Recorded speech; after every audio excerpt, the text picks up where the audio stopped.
ikaw. May tatlong bibi akong nakita.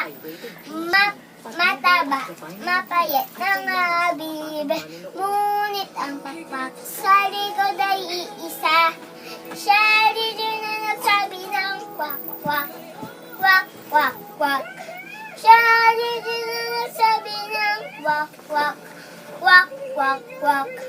Tayo na sa ilog nagsabi, gumende, gumende ang mga bibi. Ano ba ito? Ulit. Ngunit ang pakpak. Sa likod ay iisa. Ayos ka? Siya rin na nagsabi ng kwak, Tingin ka, kwak, Julian. kwak, kwak, kwak. Kwak, kwak, kwak. Kwak, kwak, kwak. Kwak, hindi na nagsabi ng kwak, kwak. Yay! Baw ka na, baw. Down. Sorry, guys.